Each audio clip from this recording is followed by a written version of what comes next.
Hello and welcome or welcome back to Endemic Times. My name is Amira. One of the things that I have been focusing on here at this channel is our changing climate and the very real effects that our changing climate is having on our food supply.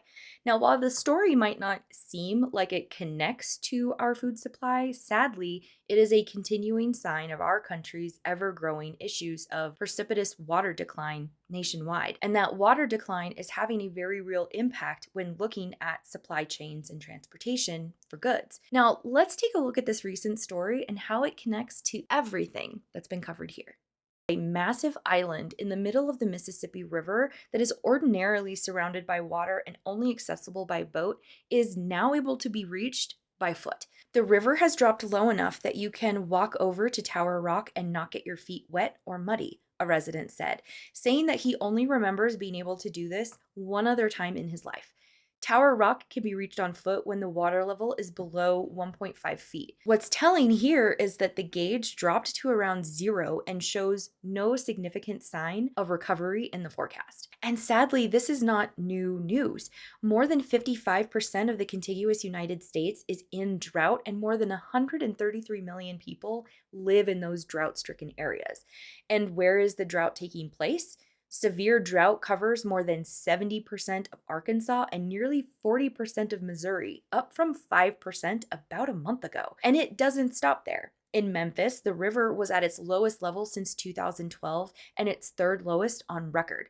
Forecasts indicate that the river is going to continue to drop with a record low measurement, breaking the previous record set in July of 1988. In total, more than 40 river gauges in the Mississippi River Basin are reporting low water levels. Now, how is all of this connected to the ever-growing concern of our food supply? And why is this important to pay attention to? Well, the Consolidated Grain and Barge Company, which buys, stores, and sells crops for shipping, usually moves grain on barges loaded up to 80,000 bushels. With the low water levels, however, they are now forced to lighten the loads and keep the bushels at around 55,000. In this particular case, it's not necessarily a reduction in the crops, but the ability to move those crops.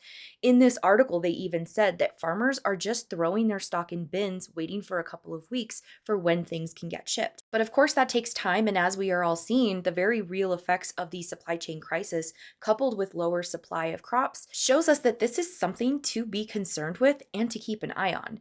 This, among many other factors, is the continuing effects of our changing climate, and our best course of action at this time is to keep ourselves informed so that we can make the best decisions for ourselves and our families.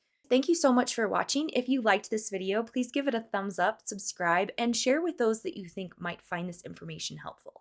The goal here is to educate and illuminate on the issues that are most pressing for our future. If you want to stay up to date on the food supply crisis, check out this playlist right here, and know that I always link the articles for everything that I talk about down in the description box below. As always, please remember to stay safe, take care, and be kind to each other.